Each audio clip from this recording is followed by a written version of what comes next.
My name is bond, James bond.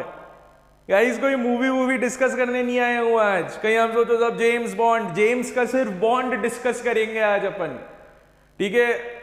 This is part 2 of chapter number 12। In this lecture we are covering bonds and EMI in पूरा detail guys, पूरा ढंग से concept समझेंगे, question लगाएंगे और अब अपने 12th क्लास का पेपर फोड़ के आओगे सब अप्लाइड मैथ्स का।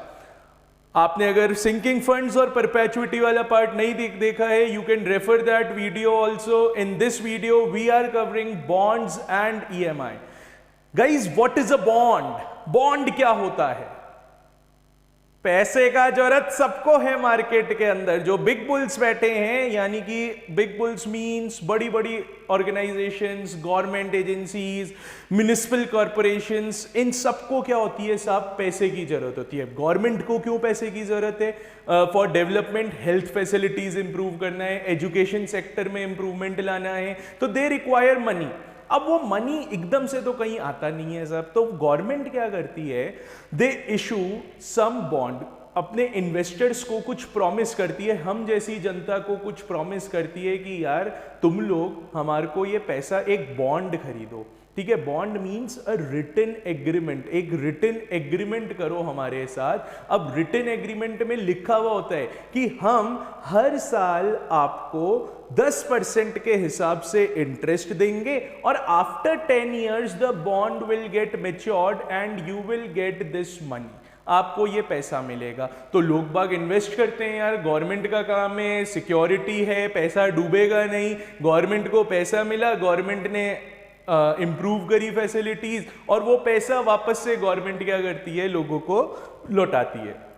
हमारा जो आज की क्लास का मेन एम है वो है कि हम सबसे पहले तो समझेंगे कि यार बॉन्ड जो है उसके बेसिक क्या क्या टर्मिनोलॉजीज हैं, कुछ इंपॉर्टेंट मैथमेटिकल टर्म्स हैं जो कि हमारे को समझने इंपॉर्टेंट है गाइज।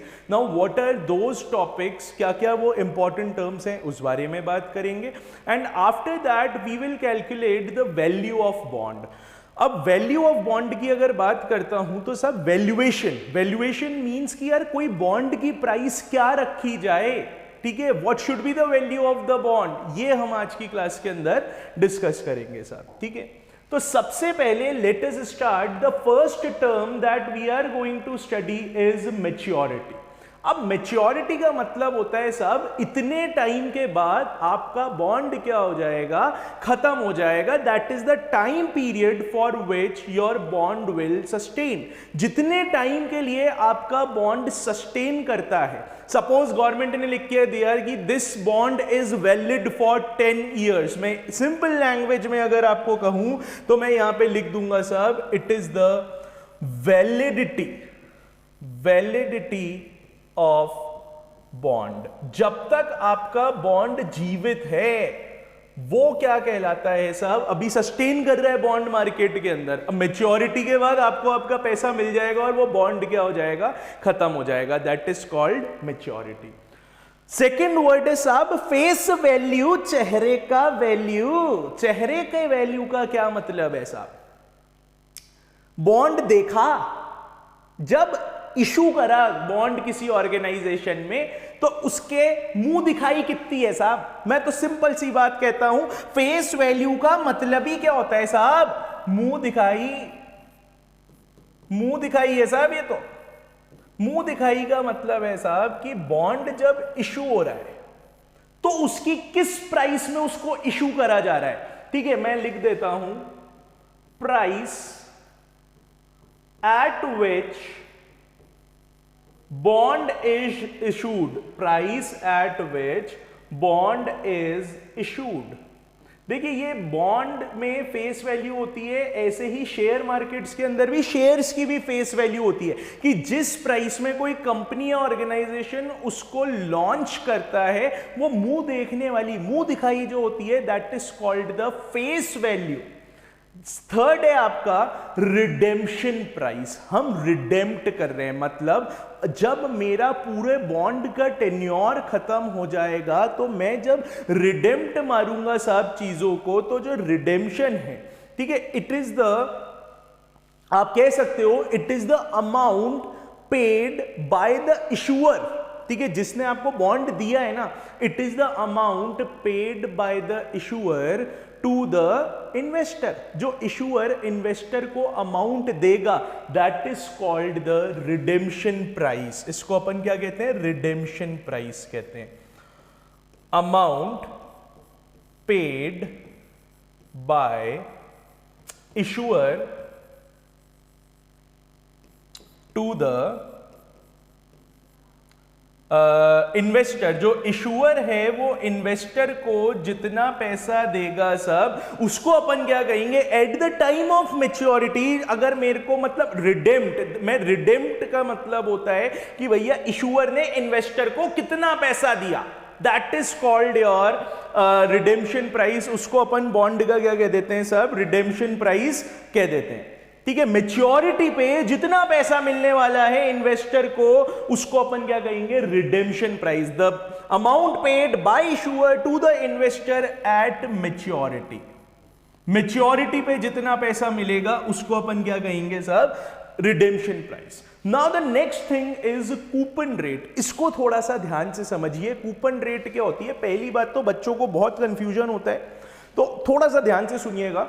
कूपन रेट हमेशा फेस वैल्यू पे एक रेट ऑफ, मतलब कुछ परसेंटेज है, ठीक है। कूपन रेट का मतलब होता है कि आपको, मैंने वादा किया साहब, ठीक है, कि गवर्नमेंट ने आपसे वादा करा कि हर साल हम आपको 10% के हिसाब से क्या देंगे साहब? इंटरेस्ट देंगे। तो उसको अपन डिविडेंड के नाम से भी जानते हैं। तो वो जो रेट 10% था ना आपका, that is called your coupon rate. उसको अपन क्या कहते हैं साहब? We call that coupon rate. उसको अपन क्या कह देते हैं? कूपन रेट कह देते हैं साहब, ठीक है। तो अगर मैं कूपन रेट की आपको डेफिनेशन की बात करता हूं, तो कूपन रेट आपका सिंपल सा है साहब, एनुअल इंटरेस्ट रेट। मैं सिंपल सी बात कहूंगा यहां पे, annual interest rate, annual interest rate on the face value of the bond, on the face value of the bond. Bond की जो फेस वैल्यू है ना साहब, उस फेस वैल्यू पे आपको जितना पैसा, मतलब अगर मेरी फेस वैल्यू 100 रुपए की है साहब, तो मैंने कहा कूपन रेट 10%, तो इस 10% पर एनम, तो 10/100 इंटू 100, क्योंकि मेरे को फेस वैल्यू पे 10% मिलेगा। मतलब मेरे को हर साल जो डिविडेंड के रूप में कूपन पेमेंट मिलने, डिविडेंड कह लो, कूपन पेमेंट कह लो, वो 10 रुपए का मिलेगा साहब। हमेशा ध्यान रखें साहब, कूपन रेट जो है, कूपन पेमेंट हमेशा फेस वैल्यू पे मिलता है आपको, ठीक है। फेस वैल्यू क्या आती है? मुंह दिखाई वाली वैल्यू, जो स्टार्टिंग में जब बॉन्ड इशू हो रहा था ना, उस टाइम की जो बॉन्ड की प्राइस है, उसको अपन क्या कहते हैं? कूपन। उस पे आपको कूपन पेमेंट मिलता है। यील्ड टू मैच्योरिटी साहब, yield to maturity, yield to maturity होता है total interest earned on the profit. मतलब आज जितना मेरे को प्रॉफिट हुआ है साहब, ठीक है भाई, जो भी मेरे को नेट प्रॉफिट बन रहा है साहब मेरा, उस पे जो मेरे को रेट ऑफ इंटरेस्ट का फायदा मिला, देखो सिर्फ जो इंटरेस्ट रेट है, ठीक है, मतलब annual interest rate on the face value, वो तो आपकी कूपन रेट हो गई। मैं कह रहा हूं जो भी आपका प्रॉफिट बन रहा है ना, वो प्रॉफिट भी तो कुछ परसेंटेज है जो आपको फायदा मिला। 8% ओवरऑल रिटर्न आया, 10% आया, that is yield to maturity. कि भैया मैच्योर हो गया, मैच्योर होने के बाद मेरे को कितना पैसा, कितना रेट ऑफ, कितना परसेंट का फायदा हुआ, 10%, 20%, 30%, that is yield to maturity. उसको अपन यील्ड टू मैच्योरिटी कहते हैं कि भाई हाँ भाई मैच्योरिटी आ गई साहब इसकी, अब मैच्योरिटी के बाद टोटल 8% का फायदा है, उसको अपन क्या कहते हैं साहब? यील्ड टू मैच्योरिटी कहते हैं। We call it yield to maturity. अब साहब हम लोग क्या चाहते हैं? We want to valuate a bond. हम चाहते हैं कि यार बॉन्ड की वैल्यू कैसे फिक्स करूं मैं जानना चाहता हूं what should be the valuation of a bond, कि कितने रुपए का बॉन्ड होना चाहिए। ये मैं आपके लिए यहां पे पूरा डिराइव करने वाला हूं। We will derive that. अब आइए समझने की कोशिश करते हैं। हम लोग ऐसा कहते हैं साहब, लेट अ बॉन्ड, मैं लिखूंगा अभी आपके लिए यहां पे, लिख देता हूं, let a bond whose face value मैंने अभी अभी आपको बताया था, जो इशुइंग प्राइस होती है, फेस वैल्यू एफ। एक बॉन्ड है साहब जिसका फेस वैल्यू कितना कहा गया है, एफ कहा गया है साहब, ठीक है, face value is F. Matures in n years, मैं यहां लिख देता हूं, matures in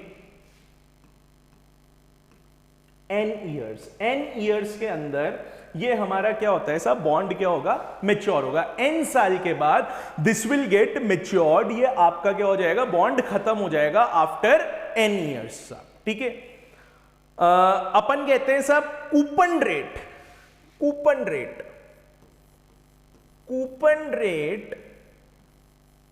is R% per annum, मतलब आपको जो हर साल जो इंटरेस्ट यानी कि डिविडेंड मिलने वाला है वो किस हिसाब से मिलने वाला है, R% के हिसाब से। अभी अभी मैंने आपको बताया साहब कि कूपन रेट क्या है, एनुअल इंटरेस्ट, मतलब आपको जो इंटरेस्ट रिसीव हो रहा है वो किस रेट के हिसाब से रिसीव होगा। सुन लीजिए इस बात को, पॉज कर करके देखो साहब, कूपन रेट क्या है, कूपन रेट है कि आपको जो इंटरेस्ट रिसीव हो रहा है वो कितने रेट पे रिसीव हो रहा है, 5%, 10%, 20%। तो मैंने कह दिया साहब coupon rate R% per annum है, हर साल मुझे R% के हिसाब से कूपन पेमेंट क्या होता रहेगा, मिलता रहेगा साहब। इसके बाद मैंने एक बात और कह दी, अपन ये कह देते हैं साहब यील्ड, मतलब जो मार्केट यील्ड है, मतलब मार्केट का जो सिनेरियो है, अगर मैं मार्केट की बात करता हूं, एक छोटी सी चीज अपन यहां पे कह देते हैं कि जो यील्ड है, यील्ड रेट, मतलब जो मेरे को नेट, मैंने आपको बताया ना यील्ड रेट क्या था, यील्ड टू मैच्योरिटी वाला, ये देखो आप साहब, यील्ड टू मैच्योरिटी मैंने आपको कहा था total interest earned on the profit. तो मतलब ये यील्ड टू मैच्योरिटी में मार्केट प्राइस, मार्केट रेट कह देता हूं कि भैया जो मेरे को यील्ड टू मैच्योरिटी वाली चीज है कि टोटल मेरे को इतना फायदा होगा, तो लिख देता हूं अभी, yield to maturity is i, ठीक है। यील्ड टू मैच्योरिटी कितना है, आई दे रखा है मैंने आपको। हम ये चाहते हैं कि बॉन्ड का वैल्यू क्या होगा, what will be the valuation of bond, मतलब आप समझिएगा, मैं खड़ा हुआ तो आज हूं, मैं चाहता हूं n साल के बाद ऐसा ऐसा हो रहा होगा कि मैं R% के हिसाब से तो कूपन पेमेंट दे रहूंगा और यील्ड टू मैच्योरिटी मेरा आई होगा। So what should be the valuation, मतलब आज की तारीख में अगर मैं उस बॉन्ड की वैल्यू निकालना चाहता हूं तो उस बॉन्ड की वैल्यू क्या होगी। गाइस प्रेजेंट वैल्यू दिमाग में आ रहा होगा कि ये कुछ ना कुछ प्रेजेंट वैल्यू का कॉन्सेप्ट आ रहा है साहब पकड़ में, तो आप प्रेजेंट वैल्यू भी रिवाइज कर लें वापस से एक बार वीडियो पे जाके, ताकि प्रेजेंट वैल्यू फ्यूचर वैल्यू दिमाग में आ जाए, ठीक है ना। तो प्रेजेंट वैल्यू की अगर मैं बात करता हूं यहां पे, तो अब आइए अपन थोड़ा सा इसको अब कैलकुलेशन पार्ट बढ़ाते हैं इसका आगे। मैं आपको कहता हूं आपको कूपन पेमेंट कितना मिल रहा है, तो आप कहोगे सर बहुत आसान है ये तो, कूपन पेमेंट आप निकालना चाहते हो, मैं इसको C से डिनोट कर देता हूं कूपन पेमेंट को। बोलोगे सर आपने ही तो कहा था मुंह दिखाई पे मिलता है, कूपन पेमेंट किस पे मिलता है, मुंह दिखाई यानी कि फेस वैल्यू पे। कितना मिल रहा है, R%, तो R upon 100 multiplied by F, यही तो फेस वैल्यू है मेरा F। मैंने कहा ना देखो, let a bond whose face value is F, तो मैंने कह दिया R अपॉन 100 इंटू F। मेरे को एक बात बताओ, ये मैंने कहा 0, 1, 2, 3 and this is going up to n years, ये n ईयर तक मिलता रहेगा ना कूपन पेमेंट दोस्त, मेरे को हमेशा मिलेगा कूपन पेमेंट। मेरे को पहली बार कूपन पेमेंट का मजा यहां मिलेगा, कितना, C का, ठीक है। हर बार कूपन पेमेंट कितना मिलेगा मेरे को, C, ये फिक्स है, R अपॉन 100 इंटू F, ये n साल तक मेरे को मिलता रहेगा हमेशा, कोई टेंशन लेने का बात नहीं है इसके अंदर, ठीक है सर। मैं ये जानना चाहता हूं कि ये जो मेरे को यहां पे कूपन पेमेंट C मिलेगा, फिर से यहां C मिलेगा, ये C मिलेगा, ये C क्या है, R अपॉन 100 इंटू F। मैं ये जानना चाहता हूं कि क्योंकि मैं यहां पे खड़ा हूं साहब, आई एम स्टैंडिंग हेयर, मैं यहां खड़ा हुआ हूं अभी, ठीक है, मैं जानना चाहता हूं इस कूपन पेमेंट की जो मेरे को एक पीरियड के 1 साल के बाद मिलने वाला है, उस कूपन पेमेंट की आज की तारीख में वैल्यू कितनी है। मेरी इच्छा यह है जानने की। तो मेरे दिमाग में आया अपना बढ़िया सा कंपाउंड इंटरेस्ट का फॉर्मूला। कंपाउंड इंटरेस्ट का फॉर्मूला आप सभी को मेरे ख्याल से याद होगा, मैं एक बार लिख भी देता हूं आपके लिए। कंपाउंड इंटरेस्ट का अमाउंट का फॉर्मूला है, आपका कंपाउंड इंटरेस्ट सब क्लियर होना ही होना चाहिए, नहीं तो गाइस प्रॉब्लम होने वाली है। आप सिंपल इंटरेस्ट कंपाउंड इंटरेस्ट का वीडियो देख लीजिए एक बार, नहीं तो पूरा आपका फाइनेंशियल वीक रह जाएगा। ठीक है, अमाउंट क्या होता है, प्रिंसिपल 1 प्लस आई की पावर n। मैं ये कह रहा हूं अमाउंट जो है, अमाउंट तो फ्यूचर वैल्यू है कि भाई बाद में क्या मिलेगा, यही तो होता है आपका P is your present value, कि प्रिंसिपल अमाउंट यही तो प्रेजेंट वैल्यू है। तो मैं आपको बार बार कहता हूं कंपाउंड इंटरेस्ट के फॉर्मूले में ही ये जो P है इसको तो मैं लिख रहा हूं प्रेजेंट वैल्यू। ठीक है, ये A यानी कि जो मेरे को मिल रहा है अपॉन 1 प्लस आई की पावर n, और n आपके हो जाएंगे साल। ये हमारा प्रेजेंट वैल्यू का फॉर्मूला हो गया। ये मैंने पहले भी यूज करा है, सिंकिंग फंड्स वगैरह में भी यूज करा है मैंने। अब मैं आपको ये कहता हूं मेरे को C मिल गया, 1 साल के एक पीरियड के बाद मेरे को कितने रुपए का मजा मिला C का, लेकिन मैं उसकी आज वैल्यू देखना चाहता हूं। तो उसकी आज वैल्यू होगी C अपॉन 1 प्लस आई की पावर 1। अरे बोलो भैया, C अपॉन 1 प्लस आई की पावर 1, क्योंकि 1 साल का गेम था तो उसका प्रेजेंट वैल्यू ये होगा। अब सब मैं आपको सिंपल सी एक बात कहूं कि सब ये जो दूसरे साल में C मिला, इसका यहां पे जहां मैं खड़ा हुआ हूं यहां पे कितना वैल्यू होगा, तो C अपॉन 1 प्लस आई की पावर 2 वैल्यू होगा साहब इसका। मैं जानना चाहता हूं थर्ड वाले का, तो C अपॉन 1 प्लस आई की पावर 3। ऐसे ही n साल वाले का क्या होगा, C अपॉन 1 प्लस आई की पावर n। राइट, मुझे present value of bond, bond का वैल्यूएशन निकालना है कि बॉन्ड कितने का होगा, आज की तारीख में बॉन्ड की वैल्यू कितनी है, कितने रुपए का मैं अपने बॉन्ड को इशू करूं, ये निकालना चाहता हूं। तो मैंने कहा सारे कूपन पेमेंट्स की प्रेजेंट वैल्यू को ऐड कर दे। ठीक है, यही मेरा कॉन्सेप्ट है साहब। यहां पे मैं आपको यही कहना चाहता हूं, क्या कहना चाहता हूं साहब, मैं ये कहना चाहता हूं add present values of all coupon payments,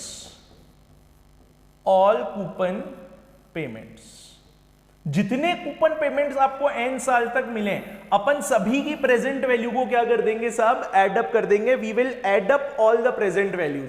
अब बॉन्ड एक्चुअली होता क्या है साहब, बॉन्ड होता है जिसमें आपको हर साल डिविडेंड तो मिलता ही रहे, but principal is also paid at maturity. मतलब जब कोई भी ऑर्गेनाइजेशन कोई बॉन्ड इशू करता है तो वो आपको इंटरेस्ट तो दे ही रहा है, डिविडेंड तो दे ही रहा है हर साल, बट वो आपको क्या देगा, जब मैच्योर होएगा ना तो आपको बॉन्ड की फेस वैल्यू के बराबर ही वापस पैसा देगा। ठीक है, मैच्योरिटी पे प्रिंसिपल अमाउंट भी मिलता है आपको, यही बॉन्ड की खासियत है। इंटरेस्ट का मजा लेते रहो n साल तक, जब वो n साल बाद मैच्योर हो जाएगा, what you will get back the principal amount also. आपको प्रिंसिपल अमाउंट मिलेगा वापस से साहब, you will get principal amount also. ठीक है, अब प्रिंसिपल अमाउंट तो मिल रहा है, कई बार क्या होता है यार, फेस वैल्यू से कम भी मिलता है हमारे को और फेस वैल्यू से ज्यादा, वो अकॉर्डिंग टू मार्केट सिनेरियोज होता है। लेकिन अभी के लिए हम मानेंगे कि हमें कितना मिल रहा है साहब, जितना हमने इन्वेस्ट करा था उतना पैसा हमारे को क्या हो रहा है, एफ फेस वैल्यू के बराबर हमने क्या करा था, इन्वेस्ट करा था। मतलब मैं ये यहां पे n साल की अगर मैं बात करता हूं तो इस n साल का अगर मैं कूपन पेमेंट का प्रेजेंट वैल्यू देखूंगा तो C अपॉन 1 प्लस आई की पावर n, ये तो होगा ही होगा, प्लस यहां पे आपको फेस वैल्यू f भी मिल रही है रिटर्न में, जो प्रिंसिपल होता है ना वो भी गेट बैक हो जाता है साहब। यहां पे यही बॉन्ड का मजा है, गेट बैक हो गया प्रिंसिपल। तो इस f की भी तो आपको क्या देखनी पड़ेगी, प्रेजेंट वैल्यू देखनी पड़ेगी। तो f की भी प्रेजेंट वैल्यू अगर देखता हूं तो ये क्या हो जाएगा, f अपॉन 1 प्लस आई की पावर n। वही कंपाउंड इंटरेस्ट, सब इन सब को ऐड कर दूंगा मैं, और add all present values for coupon payment, मतलब जितने कूपन पेमेंट्स की प्रेजेंट वैल्यू है उसको ऐड करूंगा, plus present value of face value. मतलब ये जो f वैल्यू मेरे को n साल के बाद मिलने वाली है, इसकी भी प्रेजेंट वैल्यू को मेरे को क्या करना पड़ेगा गाइस, ऐड अप करना पड़ेगा। जब भी मेरे को बॉन्ड की नेट प्राइस पता लगेगी कि आज की तारीख के अंदर मैं बॉन्ड की प्राइस को क्या रखूं। तो अपन आइए थोड़ा सा मैथमेटिकल पार्ट लगाते हैं अब इसका। तो मैथमेटिक्स अगर मैं लगाता हूं तो net bond value, bond value के लिए हम लोग क्या करेंगे, सारे कूपन पेमेंट्स को ऐड करते हैं, c upon 1 plus I plus c upon 1 plus I का square plus c upon 1 plus I का क्यूब। इस तरीके से this will go up to c upon 1 plus I की पावर n। ये तो हो गया, बट अभी प्रिंसिपल भी तो मिलेगा तेरे को n साल के बाद। तो n साल के बाद अगर प्रिंसिपल भी मिलेगा तो भैया ये f अपॉन 1 प्लस आई की पावर n, इसको ना भूलना, ये भी तो अपने को मिलेगा ना। बॉन्ड में ये भी प्रिंसिपल गेट बैक होता है, तो इसको जोड़ना मत भूलना कभी भी, इसको जोड़ा साहब। ये c अपॉन 1 प्लस आई वाला है ना, ये जीपी बनेगा साहब, गारंटी दिख रहा है, कॉमन रेशियो दिख रहा है मेरे को, 1 अपॉन 1 प्लस आई सब कुछ दिख रहा है। इनको ऐड करेंगे, जीपी बनाएंगे, और ये हमारा पीला वाला पार्ट, फेस वैल्यू वाला पार्ट ऐसा ही पड़ा रहेगा। जब आप इसको पूरा जीपी लगा के सॉल्व कर डाले, मैं कर सकता हूं सॉल्व, आइए कर देता हूं पूरा। मन नहीं था साहब, वीडियो जब बनाने सोच रहा था ऐसे ही लिख दूंगा फॉर्मूला, लेकिन अब मन बन गया है, आ जाओ सॉल्व करेंगे इसको। सुनो ध्यान से, इसमें मैं अभी यहां से यहां तक खेल रहा हूं, येलो वाला पार्ट तो भाई भगवान अलग से रख दो। तो c अपॉन 1 प्लस आई को मैंने क्या करा, कॉमन लिया, अंदर क्या बचा, 1 plus 1 upon 1 plus I plus 1 upon 1 plus I का square, and this will go on and on till 1 upon 1 plus i की पावर n minus 1। ठीक है ना, क्योंकि यहां पे पावर n थी तो n एक बाहर कॉमन आ गया ना, तो वो n minus 1 ही बचेगा, ताकि वो टोटल 1 प्लस आई की पावर n बन जाए। और येलो वाला पार्ट तो भगवान है साहब, इससे कोई छेड़खानी नहीं, f अपॉन 1 प्लस आई की पावर n, ये हो गया साहब। अब मैं ये कह रहा हूं साहब कि यहां पे ना सिंपल सा यहां पे जीपी का कॉन्सेप्ट लगा दो। ठीक है, try to apply the concept of GP. GP के एसएन का फॉर्मूला मैं एक बार फिर रिवाइज करवा देता हूं। जीपी का एसएन जो होता है वो होता है ए आर की power n minus 1 divided by r minus 1। अब ए होता है first term of the GP, r होता है कॉमन रेशियो। तो कॉमन रेशियो अगर देखूंगा तो 1 अपॉन 1 प्लस आई आएगा यार, A2 अपॉन A1, तो 1 अपॉन 1 प्लस आई कॉमन रेशियो है। मैं फॉर्मूला लगाऊंगा ना साहब तो ये सीन ऐसा बनेगा, इसमें देखो C अपॉन 1 प्लस आई तो पड़ा ही रह गया ऐसे की ऐसे, कोई भेदभाव नहीं, ऐसे ही रह गया। यहां अंदर फॉर्मूला लगाओ साहब, तो A तो कितना हो गया 1 R की पावर n, यानी कि 1 अपॉन 1 प्लस आई की पावर n। तो मैं इस पे ही लिख देता हूं n, क्योंकि 1 की पावर n तो 1 ही होता है साहब, कोई टेंशन नहीं है। माइनस 1 कर दिया और डिवाइडेड बाय 1, आर कितना है 1 अपॉन 1 प्लस आई माइनस 1। ठीक है, और ये येलो वाले भगवान फेस वैल्यू वाले f अपॉन 1 प्लस आई की पावर n, ये तो एज इट इज ही आएंगे साहब अपने, इनमें कोई छेड़खानी ना होगी। ठीक है, अब यहां पे इसको और थोड़ा सा सॉल्व करते हैं साहब अपन। और अगर आप सॉल्व करते हो इसको, सीन क्या बनेगा, c upon 1 plus i as it is, अंदर ये 1 तो मल्टीप्लीकेशन में कोई टेंशन नहीं है, एलसीएम लूंगा तो 1 माइनस 1 प्लस आई की power n upon 1 plus I की पावर n। समझ रहे हो, ये ऊपर वाले पार्ट में एलसीएम लिया है और नीचे वाले पार्ट में भी एलसीएम लेता हूं तो क्या होगा, 1 प्लस आई तो एलसीएम आके ऊपर आ जाएगा, और नीचे में क्या होगा 1 माइनस 1 माइनस आई। ठीक है, this 1 and 1 will get cancel, और येलो पार्ट से तो कोई छेड़खानी करनी ही नहीं है साहब। f अपॉन 1 प्लस आई की पावर n, राइट। अब मैं आपको सिंपली ये कह रहा हूं, थोड़ी सी सॉल्विंग करनी है अपने को, तो ये c upon 1 plus i as it is रह गया। यहां पे आप देख सकते हो ये 1 माइनस 1 प्लस आई की पावर n, ठीक है।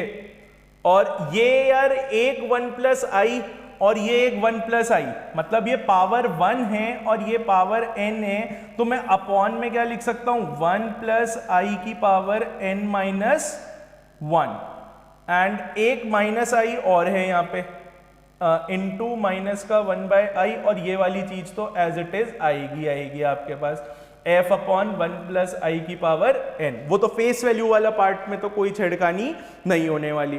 तो अब जब अपन इसको सॉल्व करेंगे, मतलब 1 प्लस आई को आप अंदर डाल दो या मल्टीप्लाई के अंदर, क्या होगा? आप लोग मैथमेटिक्स में बहुत स्ट्रांग लोग हो यार, क्या टेंशन ले रहे हो यार। आपको क्या करना है, इस 1 प्लस आई को इससे मल्टीप्लाई कराना है, ठीक है। तो ये n माइनस 1 और ये पावर 1 थी, तो वो n ही बचेगा खाली। तो that means c 1 minus 1 plus I की power n divided by 1 plus I की पावर n, ठीक है।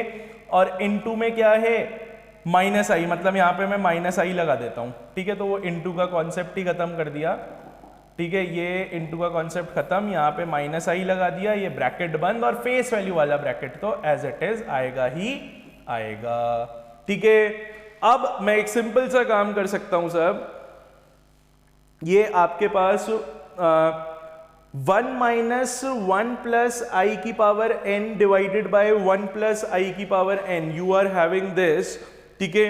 तो अब अपन क्या करते हैं, इसके अंदर भी इसको अलग अलग डिवाइड दे देते हैं। अगर मैं अलग अलग डिवाइड दूंगा, मतलब 1 प्लस आई की पावर n अलग से डिवाइड कर देते हैं इसके अंदर, तो आप अलग से डिवाइड दो, तो what will happen, this will become, आपका जो नेट टोटल आंसर इसके अंदर बन जाएगा, that will become c upon I 1 plus I की power minus n minus 1 plus f upon 1 plus I की power n, that will be the value of the bond. ये आपका बॉन्ड वैल्यू होगा साहब, this will be your bond value. आपको ये formula exam point of view से साहब याद करके जाना है, ठीक है, क्योंकि वहां अपने पास इतना टाइम नहीं है कि अपन पूरा डिराइव करने के लिए बैठे और सारा गेम बनाए, इतना टाइम नहीं है अपने पास वहां पे, ठीक है। तो you have to derive that formula, मतलब आपको डिराइव तो अभी समझना है कि कैसे क्या सीन बनाए यहाँ पे ये, ठीक है। और इसके बाद आपको ये फॉर्मूला अपने दिमाग के अंदर क्या कर लेना है साहब, याद कर लेना है। You have to remember this formula, आपको याद कर लेना है इस फॉर्मूले को, ठीक है। तो मैं नेक्स्ट पेज पे आपको लेके चलता हूं और यहां पे एक बार फिर से फॉर्मूले को लिख देता हूं कि हमारा बॉन्ड का प्रेजेंट वैल्यू, मतलब बॉन्ड की वैल्यूएशन का जो फॉर्मूला है, ठीक है, that is c upon I 1 plus I की power minus n minus 1 plus f upon 1 plus I की power n। This is the present value of bond. ये हमारे बॉन्ड का गाइस क्या है, प्रेजेंट वैल्यू है, ठीक है। अगर आपको बॉन्ड की वैल्यू पता करनी है कि यार आज की तारीख में मैं कितने रुपए में इशू करूं, you have to use this formula. C क्या है, C is the coupon payment, I yield to maturity वाला की मार्केट रेट क्या चल रही है, एन टाइम पीरियड है, एफ फेस वैल्यू है आपकी इसके अंदर, ठीक है। Now let us have one problem, एक क्वेश्चन करते हैं, उससे बहुत कुछ क्लियर हो जाएगा अपने को। आप देखिए यहां पे क्या, a bond that matures in 5 years, ठीक है, एक बॉन्ड है साहब जो 5 साल के अंदर क्या होता है, मैच्योर होता है, has coupon rate of 10% per annum, ठीक है। यानी कि मैं अगर इसको देखूंगा तो कूपन रेट मेरे को 10% और फेस वैल्यू 10,000 रुपए है। फेस वैल्यू कितनी है सब, ₹10,000 दे रखी है मेरे को। मैं अगर चाहूं कि कूपन रेट कितना होगा, मेरा कूपन पेमेंट कितना होगा, तो मैं क्या करूंगा सब, आई विल कैलकुलेट 10% ऑफ 10,000, क्योंकि मेरे को हर साल 10% मिलेगा लेकिन 10,000 पे मिलेगा, तो that will B 10/100 multiplied by 10,000। 2 0 से 2 0 कैंसिल, दिस विल बी ₹1000, यानी कि मेरे को हर साल कूपन पेमेंट मिलता रहेगा ₹1000 का। Find the fair value of the bond if yield to maturity is 8%, यानी कि आई कितना दे दिया मेरे को, 8/100, दैट इज 0.08। ठीक है, ये मेरे को दे दिया। Now what we will do, we will use up the formula. हम लोग हमारे बॉन्ड का प्रेजेंट वैल्यू निकालने का जो फॉर्मूला है, we will use that formula. और वो जो फॉर्मूला है प्रेजेंट वैल्यू ऑफ बॉन्ड का, वो क्या है, coupon payment divided by I, 1 plus I, यानी कि 1 प्लस, मैं फॉर्मूला लिख रहा हूं एक बार, 1 प्लस आई की पावर -n-1, और यहां पे प्लस अपना फेस वैल्यू वाला f/1 प्लस आई की पावर n। अब सारी वैल्यूज को प्लग इन कर देते हैं। कूपन पेमेंट ₹1000 का है, तो दिस विल बी 1000। आई कितना है, 0.08 है मेरा। 1 प्लस आई दैट मीन्स 1.08, और मेच्योर कितने साल में हो रहा है, 5 साल में, तो this will be -5, -1 as it is आएगा, प्लस फेस वैल्यू कितनी है, 10,000 रुपीज। अच्छा, ये 1 प्लस आई की पावर -n, ऊपर लाके 1 प्लस आई की पावर -n, तो 1.08 की पावर -5 कर दिया मैंने इसको। Now you can see that हमारे पास 1.08 की पावर -5 की वैल्यू दे रखी है 0.6808। मैं यहां पे पुट कर देता हूं इसको, तो this will become 1000 divided by 0.08 into 0.6808 -1, and this will be plus 10,000 1.08 की पावर -5। ठीक है, now what we will do guys, हम लोग क्या करेंगे, इसको कैलकुलेट करेंगे। ठीक है, वी विल कैलकुलेट हमारा जो फॉर्मूला था इस हिसाब से 1 प्लस आई की पावर -n माइनस, अच्छा यहां पे एक चीज ध्यान रखें, हमारा जो फॉर्मूला भी डिराइव होकर आ रहा था ना गाइज, हम लोगों ने क्या यहाँ पे -i, ठीक है, दिस इज -i, आप इसको -i को ना भूलें। ठीक है, फॉर्मूले के अंदर ये -i था। ठीक है, तो इस -i को ना भूलें, हमने ये आगे वाले यहाँ पे भी मैंने ये -i को क्या कर दिया था, मिस कर दिया था, तो इस -i को ना भूलें आप। ठीक है, look at the derivation once again, this is -i, ये -i आएगा आपका। ठीक है, और अगर ये -i है तो यहाँ पे एक नेगेटिव आएगा। जब आप इसको पूरे को सॉल्व करोगे, आपको जो प्रेजेंट वैल्यू मिलेगा बॉन्ड का, the present value of the bond will be, this will B, आप पूरा कैलकुलेट कर लें इसको, this will B 10798।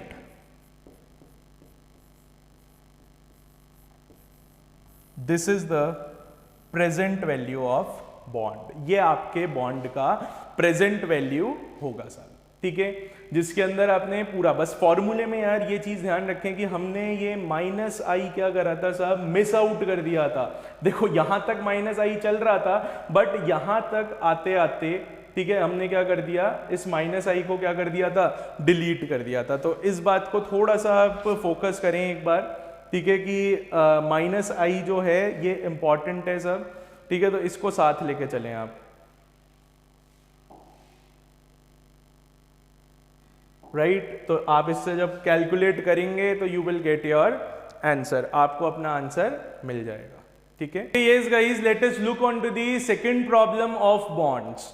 A bond of face value ₹1000, यानी कि बॉन्ड की जो आपको फेस वैल्यू दी गई है वो कितनी दी गई है सब, 1000 रुपीज का आपका बॉन्ड का मुंह दिखाइए। Has a coupon rate of 6% per annum, यानी कि मेरा जो कूपन पेमेंट आएगा सी हर बार, that I can say that will be 6/100 into 1000। These two zeros will get cancel और मेरे को हर बार कितने रुपए मिलेंगे? 60 रुपए मिलेंगे। लेकिन what is very very important is this line, that is semi annually। ये बहुत इंपॉर्टेंट बात है साहब। सेमी एनुअली का मतलब हुआ कि आपका जो कूपन पेमेंट है, आपका कूपन पेमेंट जो है वो साल में 2 बार यानी कि 6-6 महीने पे आपको कूपन पेमेंट मिलेगा। तो ये तो हमने 6% के हिसाब से निकाल लिया, एनुअली के हिसाब से। तो अगर मैं इसी को करना चाहूं सेमी एनुअली, तो आई विल गेट ₹30, मेरे को 30 रुपए मिलेंगे। ठीक है, मेच्योर 5 साल में होता है। यील्ड आपको आई कितना दे रखा है साहब? 8/100 यानी कि 0.08 दे रखा है। ठीक है, बट ये क्या है साहब? पर एनम के हिसाब से है, हमें तो हाफ ईयरली चाहिए, तो दैट विल बी 0.04। ये 0.04 हो जाएगा साहब। Now what we will do, we will simply apply the formula. हम लोग फॉर्मूला अप्लाई कर देते हैं। हमारा ये फॉर्मूला अभी आपको मैं फिर बोलता हूं साहब, फॉर्मूले में माइनस आई है, इसको ना भूलना। ठीक है, फॉर्मूले में माइनस आई है, इसको मत भूलना साहब। और अगर इसको और सिंप्लीफाई करना चाहते हो ना फॉर्मूले के, इस माइनस को अंदर दे दो और ये फॉर्मूला आपका ऐसा बन जाएगा 1 प्लस आई की पावर -n। समझ रहे हो ना? ये माइनस का ये 1 प्लस हो जाएगा और ये नेगेटिव हो जाएगा, और ये f 1 प्लस आई की पावर -n। ये हो गया आपका फॉर्मूला। ठीक है, मैं इसी फॉर्मूले को आपको कहता हूं कि try to apply this formula here. इस केस के अंदर आप इस फॉर्मूले को लगाएं और प्लीज वीडियो को पॉज करें और फाइंड करें आप कि कितना आपका आंसर आ रहा है। Pause the video and find the answer. मेरे ख्याल से गाइज पॉज करने पे आपको मिल गया आपका आंसर। ठीक है, आप जब आंसर निकालोगे इसका, तो आपको जो बॉन्ड वैल्यू मिलने वाली है, बॉन्ड की present value, BPV means bond present value, that will be around 919 rupees. आपको 919 रुपए क्या मिलने वाली है? आपकी बॉन्ड वैल्यू मिलने वाली है, प्रेजेंट वैल्यू। अब मैं आपको एक बहुत अच्छा ऑब्जर्वेशन बताता हूं यहां पे, आप सुनिएगा मेरी बात। जो हमारा पिछला केस था, ये वाला जो क्वेश्चन मैंने आपको करवाया था, इसमें अगर आप नोट करें तो आप एक बात देख सकते हो कि आपका जो कूपन रेट है कितना था? 10%। और आपका जो यील्ड टू मैच्योरिटी वाला रेट है वो कितना है? 8%। ठीक है, आप देख सकते हो coupon rate is greater than yield to maturity. ठीक है, कूपन रेट आपका क्या दे रखा है? यील्ड टू मैच्योरिटी से ग्रेटर दे रखा है। और वहीं अगर मैं इस क्वेश्चन की बात करता हूं, in this question coupon rate is 6% and yield to maturity जो है दैट इज 8%। आप देख सकते हो कि यहां पे ये ग्रेटर देन है, कूपन रेट जो है वो ग्रेटर है यील्ड टू मैच्योरिटी। मतलब ये मैंने 2 ऐसे क्वेश्चन लिए हैं जिसके अंदर आपका कूपन रेट जो हो, मतलब एक में तो ग्रेटर है और यहां पे सॉरी लेसर देन है, this is lesser than, this coupon rate is lesser than yield to maturity. Yield to maturity से क्या है? ये कम दे रखा है आपको। यहां पे कूपन रेट क्या दे रखा है आपको? यील्ड टू मैच्योरिटी से ज्यादा दे रखा है। तो आप एक चीज ऑब्जर्व कर लें साहब, जब भी coupon rate yield to maturity से बड़ा होगा तो उस केस के अंदर आप देखो फेस वैल्यू जो होगी वो लेसर होगी प्रेजेंट वैल्यू से। जहां पे भी coupon rate yield to maturity से बड़ा है, आप देख लो प्रेजेंट वैल्यू 10,798 निकल के आई, लेकिन फेस वैल्यू सिर्फ 10,000 रुपए थी। तो ये बात आप दिमाग में बिठाओ कि coupon rate yield to maturity से अगर बड़ा है तो फेस वैल्यू जो रहेगी वो कम रहेगी और प्रेजेंट वैल्यू आपका क्या रहेगा? बड़ा। यहां पे ऑटोमेटिकली उल्टी बात आई निकल के कि फेस वैल्यू 1000 थी लेकिन आपका प्रेजेंट वैल्यू 919 कम आया, क्योंकि कूपन रेट क्या था? यील्ड टू मैच्योरिटी से कम था। तो अगर coupon rate yield to maturity से कम है तो मैं कह सकता हूं face value will be greater than present value. Very important, 2 important observations हमने कर लिए हैं यहां पे गाइज। ठीक है, okay guys, now let us move on to the last part of this chapter, that is equated monthly instalments. जिसको प्यार से ईएमआई भी कहा जाता है साहब। ईएमआई एक ऐसी चीज है साहब जो हम सब ने हमारी लाइफ के अंदर एक्सपीरियंस किया है, कभी गाड़ी खरीदते हुए, कभी टीवी खरीदते हुए। Everybody has witnessed EMI in their lives. But हमारा एम है साहब ईएमआई को कैलकुलेट कैसे करा जाता है, बैंक वाला ईएमआई कैसे निकालता है। तो आइए इसको सीखने की कोशिश करते हैं साहब। Equated monthly instalments, equated monthly instalments. तो साहब अगर मैं सिंपल सी बात करूं तो इक्वेटेड मंथली इंस्टॉलमेंट का मतलब है ईएमआई। ठीक है, ईएमआई सब लोग लेते हैं साहब। Basically there are two ways to calculate EMI. दो तरीके हैं साहब ईएमआई कैलकुलेट करने के। जो पहला तरीका है that is flat rate method, flat rate method.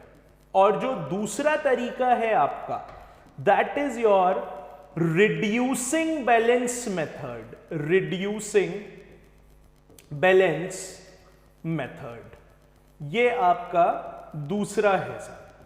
Mostly जो मतलब मोस्टली क्या 99.9% जो बैंक्स वगैरह ईएमआई निकालते हैं they are using reducing balance method. Flat rate method use नहीं होता।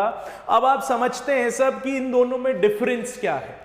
What is a flat rate method? Flat rate method होता है साहब जिसके अंदर आपका प्रिंसिपल अमाउंट जो आपने लोन लिया, सपोज 1 लाख रुपए का लोन लिया, तो अब आपका प्रिंसिपल कभी चेंज नहीं करेगा। 1 लाख रुपए पे ही आपको इंटरेस्ट क्या करते रहना पड़ेगा, पे करते रहना पड़ेगा। That is flat rate method. अगर मैं रिड्यूसिंग बैलेंस मेथड की बात करता हूं तो रिड्यूसिंग बैलेंस मेथड में जैसे आपने पहली ईएमआई दी तो उस ईएमआई का थोड़ा सा पार्ट तो प्रिंसिपल में जाता है और थोड़ा सा जो इंटरेस्ट एक्यूमुलेट हुआ है उसमें जाता है।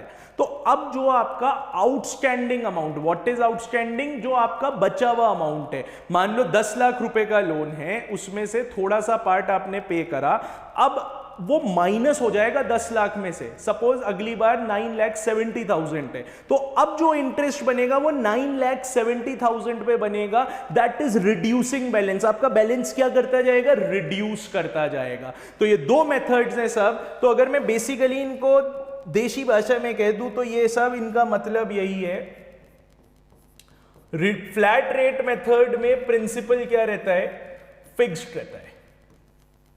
ठीक है, और यहां पे आपका प्रिंसिपल रिड्यूसेस।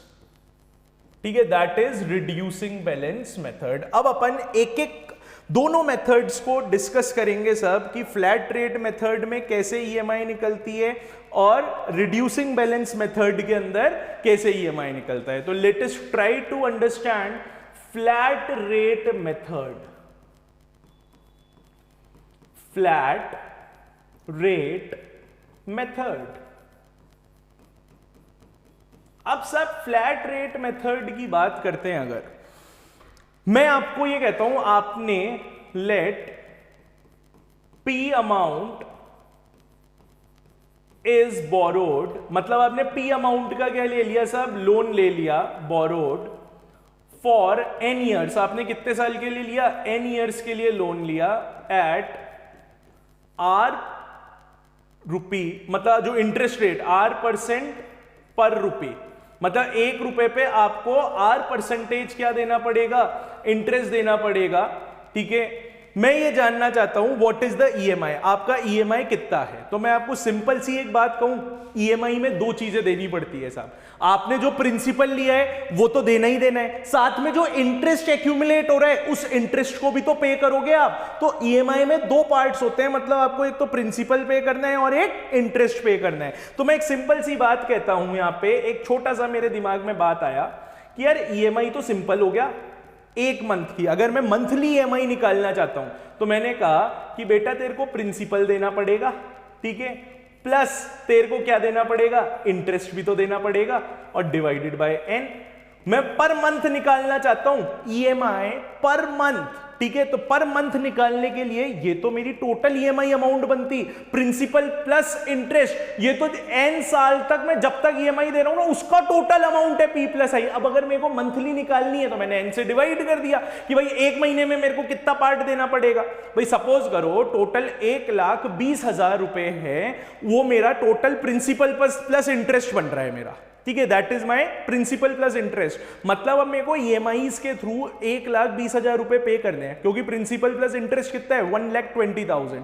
तो मेरे को अगर एक महीने का निकालना है कि मेरे को कितने टाइम में, मतलब मैंने n साल के लिए लिया, मान लो मेरे को 2 ही साल में उसको पे करना है, तो 1,20,000 डिवाइडेड बाय 24, क्योंकि हर महीने 24 महीने होंगे ना 2 साल में, तो 24 से डिवाइड। तो यहाँ पे n आपके ईयर्स हैं, n ईयर्स में आपको देना है, तो मैंने क्या कर दिया, हर साल अगर आप दे रहे हो तो n के हिसाब से, या फिर n ईयर्स नहीं, आप n इंस्टॉलमेंट पीरियड लिखें साहब इसको, राइट, n इंस्टॉलमेंट पीरियड्स, ठीक है। n अब वो मंथली होगा, ईयरली कुछ भी हो सकता है, n इंस्टॉलमेंट पीरियड्स। अब मैं चाहता हूं इंटरेस्ट कैलकुलेट करना, तो इंटरेस्ट बहुत आसान है। कितना बनेगा इंटरेस्ट साहब, मैं ऐसा कह देता हूं, r% है ना, तो r को तो अपन i is equal to r/100 कह देते हैं, ठीक है।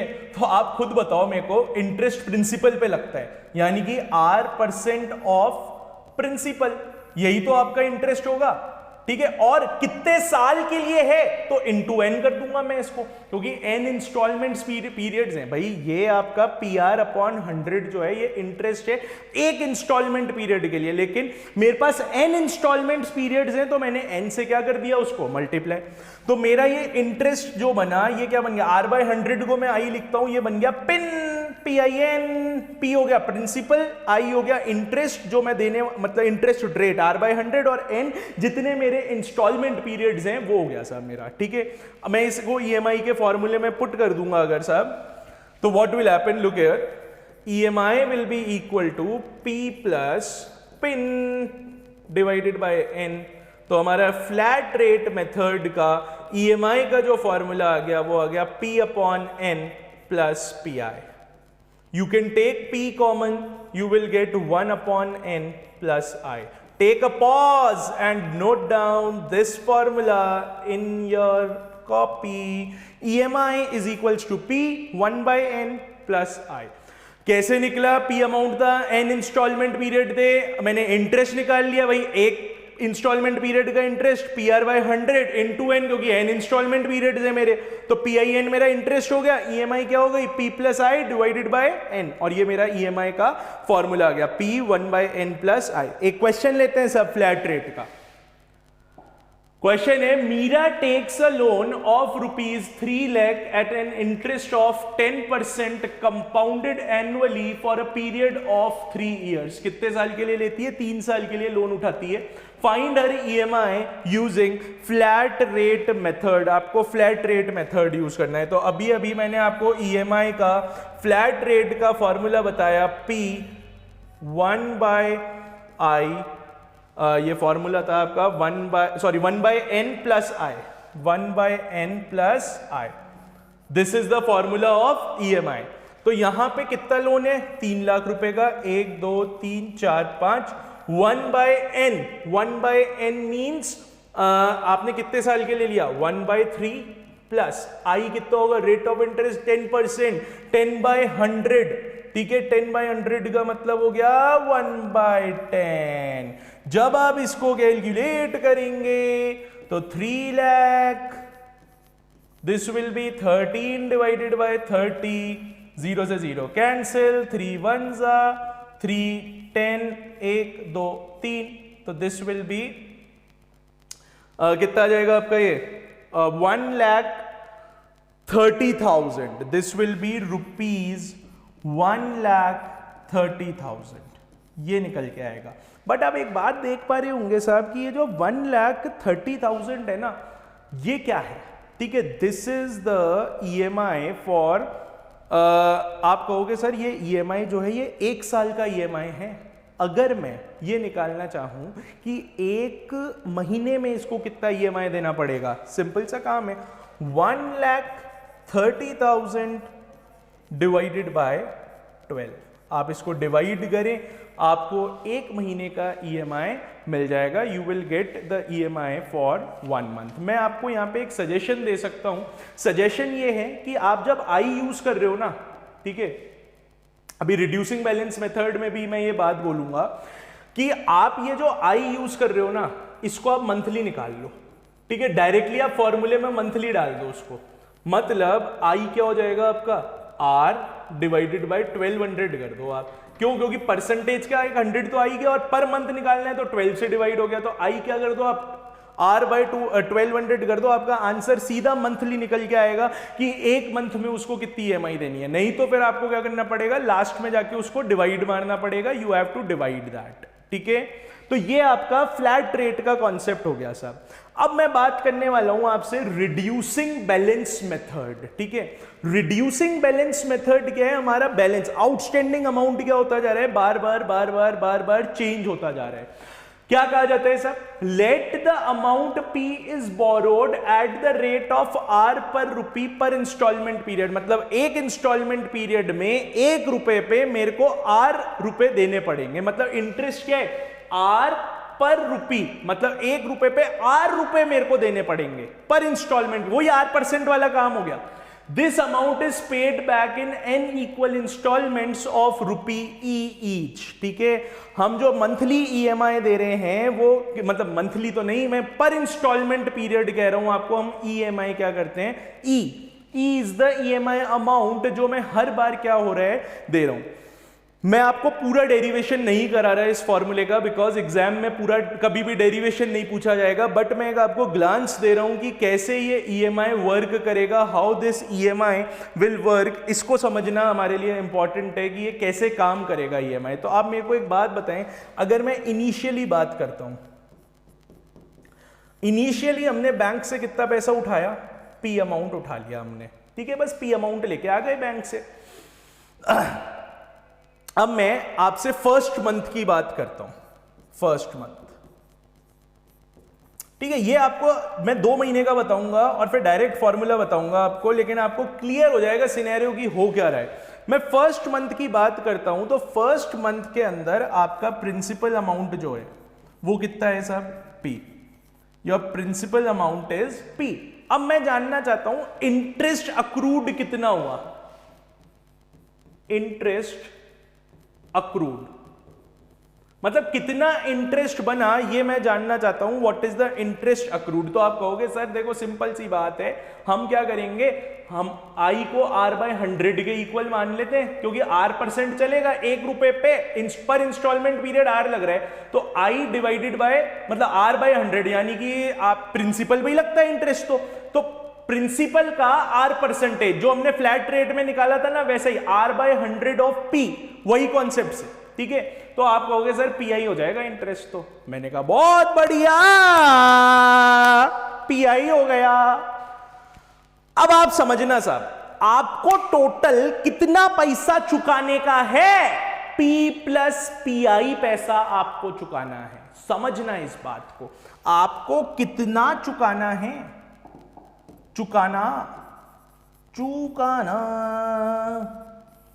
चुकाना कितना है आपको, यू हैव टू पे P प्लस PI। ये आपके पास माथे पे बोझ है P प्लस PI का। लेकिन आपने क्या करा, पहला महीने आते ही कितनी इंस्टॉलमेंट फेंक दी बैंक के मुंह पे, E इंस्टॉलमेंट आपने डाल दी।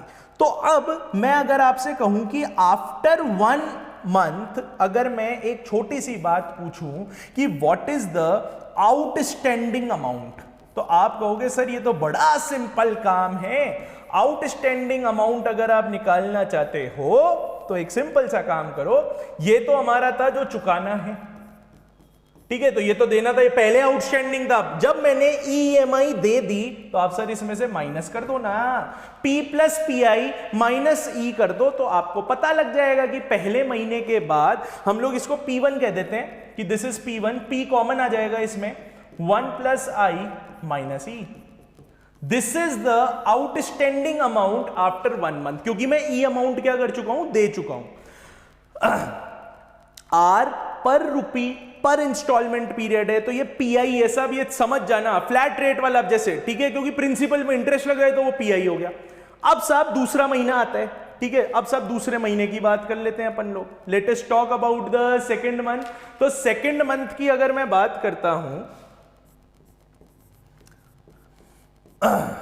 सेकंड मंथ, तो गाइस सेकंड मंथ काफी सिंपल बात है, कॉन्सेप्ट यही चलने वाला है, कोई चेंज नहीं है कॉन्सेप्ट के अंदर, ठीक है। अब आप मेरे को बताओ आउटस्टैंडिंग अमाउंट कितना है।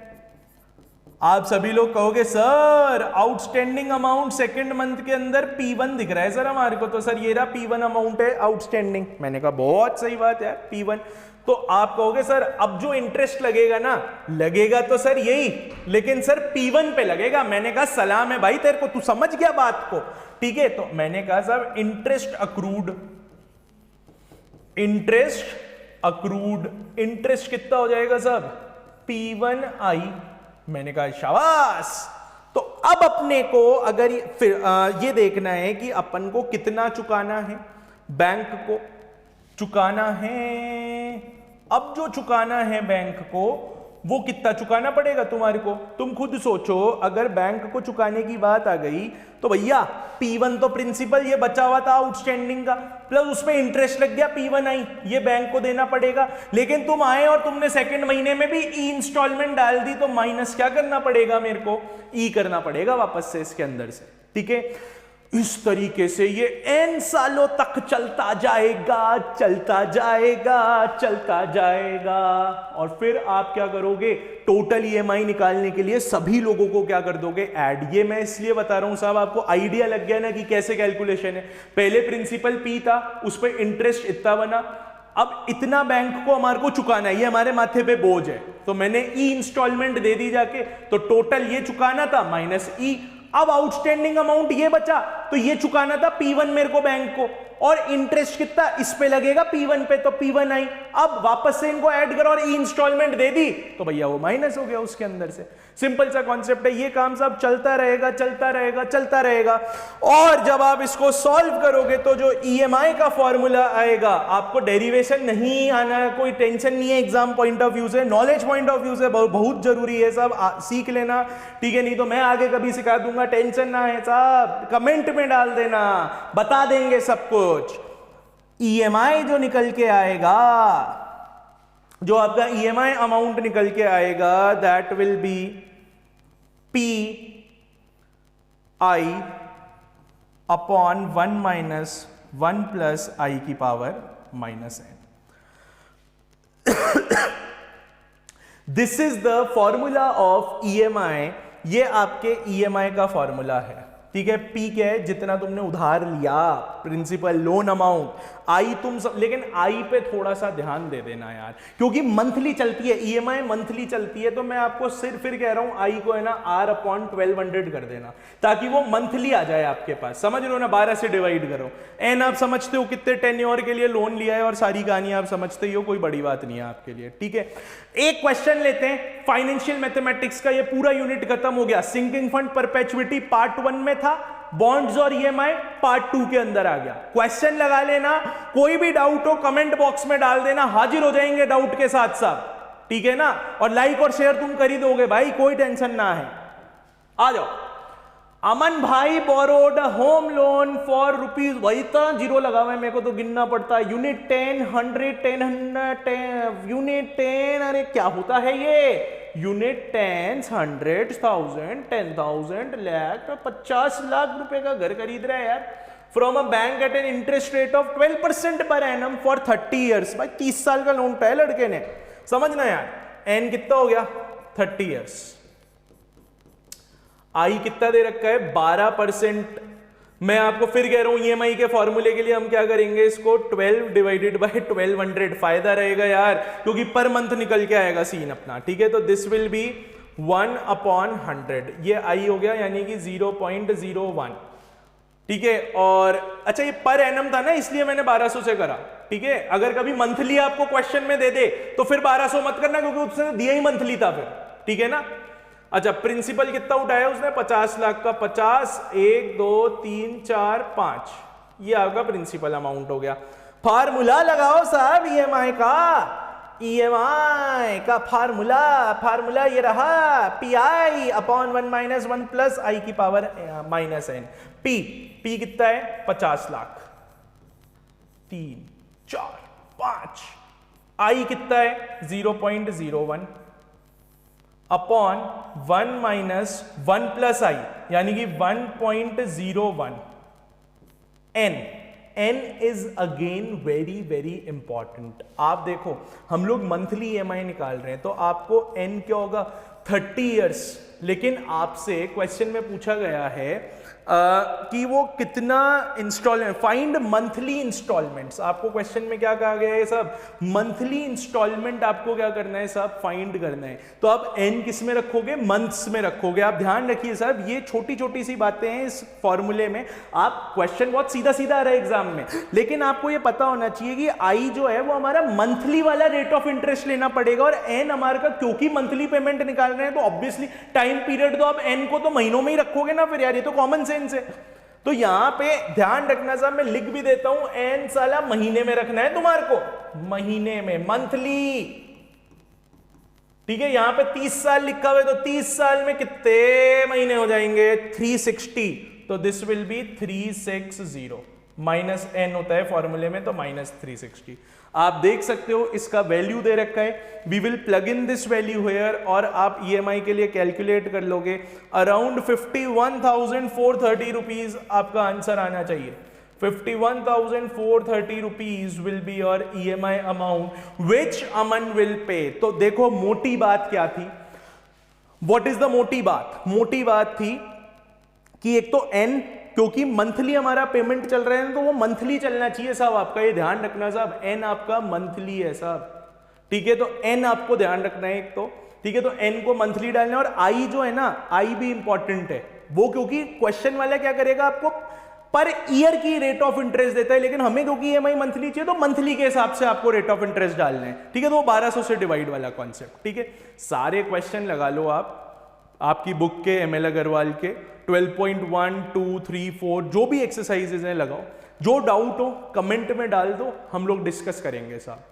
ठीक है, आप सब्सक्राइब कर लो, ठीक है, क्योंकि अगला जो यूनिट में लेके आने वाला हूं वो फाइनेंशियल मैथमेटिक्स का ही ग्रोथ, डेप्रिसिएशन, रिटर्न्स, ये वाला जो टॉपिक है ये मेरा अगला यूनिट आने वाला है। तो सब्सक्राइब कर लो ताकि मिस ना हो। एग्जाम आ रहे हैं साहब 7th of June, you are having your exams, you have plenty of time to score 40 on 40 marks। कोई टेंशन नहीं है आपको, जो टेंशन है कमेंट बॉक्स में डालो, हम आपको सॉल्यूशन देंगे। ठीक है, तो सब्सक्राइब करें BLJ क्लासेस को एंड जुड़े रहें हमारे साथ।